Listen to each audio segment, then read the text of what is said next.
Adam here from the Walser Automotive Group, but what I want to do today is take you on a test drive. So next to me here, I have the 2024 Hyundai Tucson, and this is the PHEV, or plug-in hybrid electric vehicle.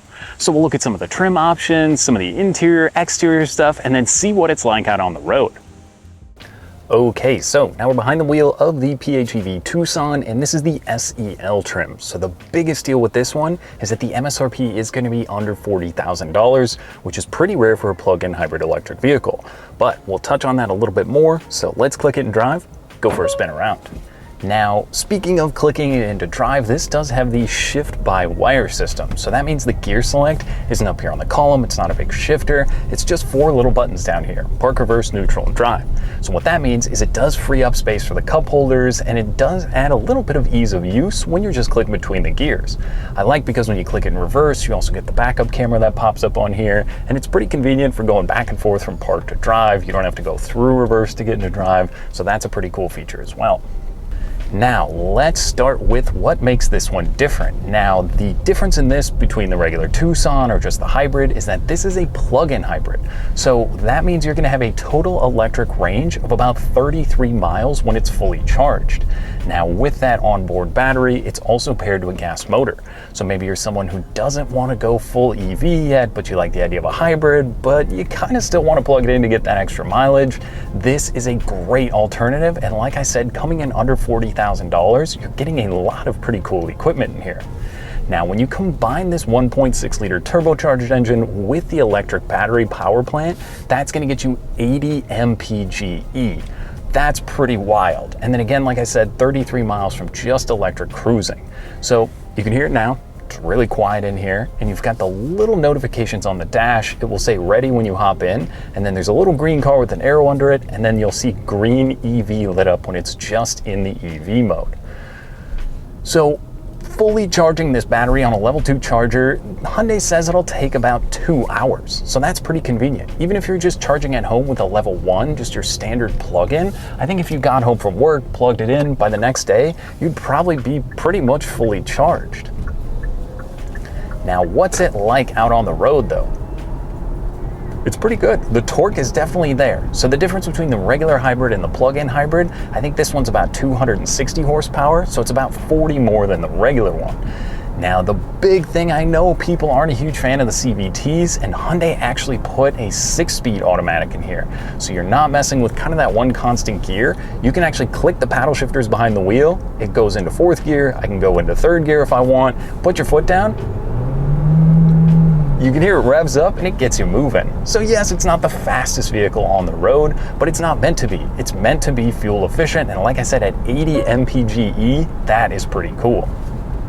Now, on our gauge cluster here, you have the left side, which is kind of going to give you your miles per hour, and then it's also going to show you your EV or your battery power left. And then on the right side, you've got the fuel gauge, and then it bounces between the eco, if it's charging when you're letting off, because this also does have regenerative braking. So when I lift here and coast a little bit, I'm charging and getting some of that EV power back. So that's one thing with the PHEV. You don't have to just plug it in. As you drive around, you can actually change the modes down here between EV and PHEV, and you can kind of control if you want to save some of that battery pack, or if you want to use it, you can click that button. It'll go into automatic mode or a hybrid mode or just the electric mode. So that is pretty cool as well. Now, what about the interior? So the SEL is going to have these cloth seats, but they're going to be heated for the driver and the passenger. I love that. A day like today when it's super hot, you don't crawl into the hot leather, and then in the wintertime, the cloth heats up almost immediately, and this also is equipped with a remote start. So you can fire it up, let it run for about 10 minutes, and it'll be nice and toasty when you hop in. Now, if you want to move up to the limited model, there's definitely more equipment in there, things like the H-Tech seats, you can do the panoramic sunroof, and those would also be heated as well. But a few other things that I really like about the cloth seats, in the back, I am amazed at how much headroom I have. So where I'm driving comfortably at 6'1", I had a ton of headroom in the back. It's even more than some of the larger 3rd row SUVs from other manufacturers I've noticed. It's crazy just how much room you have, plus those seats do recline, or if you're not bringing people along, that's a 60-40 split rear seat. So you can pull the handle, flip those seats down, and you get a huge amount of storage space. Now it also is a power liftgate in the back. So you've got it on the key fob, or you can click the button on the back. That's gonna kick open that rear hatch for you to make it really easy to load stuff up. So what about the exterior? Now this is the Amazon Gray. So there's a few different colors that are exclusive to the hybrid lineup. There's two different colors. So this Amazon, it's kind of a green gray color. It looks really cool. And I think it's kind of always neat to have something exclusive to a certain model. Plus there's a few different wheel options depending on if you're looking at the SEL or the Limited, but I like these, gives you plenty of sidewall. It's a good looking wheel and I think it fits the design very nicely. Now on the inside, so this is actually going to have Apple CarPlay and Android Auto. A thing being that it is a wired connection. So when Hyundai adds the navigation to these models, it goes from a wireless to a wired CarPlay. So they may in the future add an update for that, but for now you do have to plug your phone in, but you've also got two USBs and wireless charging down here. So if you're not using the CarPlay, you can simply just put your phone like I have it on the wireless charger, and it's going to be nice and charged up for you when you get to where you're going. But the CarPlay is great.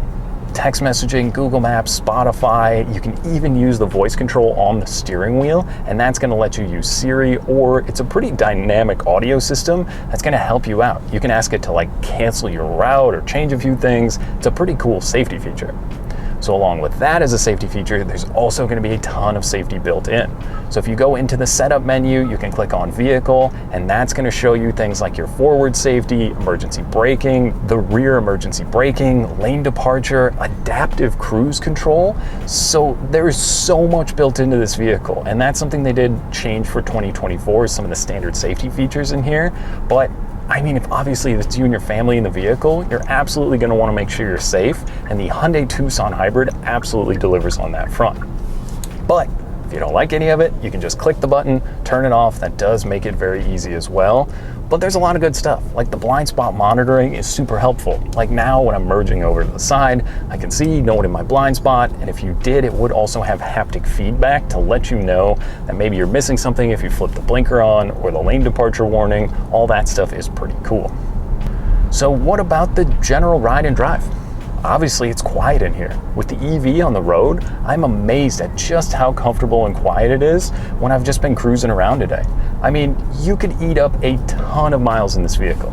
I like the cloth seats. They're really comfortable. They feel like they would wear nicely, and again, they're heated, which is really convenient for those Minnesota winters. And beyond that, you know, it really depends on what you're looking for. But you still want to think, maybe if I want to take that road trip and go 400 or 500 miles, you don't have to worry about it being just exclusively an EV, and you've still got the gas engine. So there is a lot of upside to me on the hybrid or plug-in hybrid vehicles. I think the benefit is definitely there at 80 mpge, and like I said, a price tag of Hyundai being one of the best ones at under $40,000, getting things like the Apple CarPlay, the heated seats, all the safety technology, and I think a really good looking vehicle on the exterior. So we drove around this whole time today without the gas engine ever coming on. So if your commute is maybe 20-30 miles a day, even if you have the ability to charge at work, I think there's a huge upside to looking at a PHEV. Like I said, maybe you're not ready to go full EV, or you want the better fuel economy than just a standard gas engine. There's so much upside to the Hyundai Tucson and the Tucson plug-in hybrid. I think you gotta get out, take one for a spin, see what you think. Now that was just a quick look and drive at the 24 Hyundai Tucson. Now if you have any other questions or you'd like to schedule a test drive for yourself, you can visit us online at walser.com or stop by either one of our Hyundai locations. We'd be happy to help. Thanks for watching.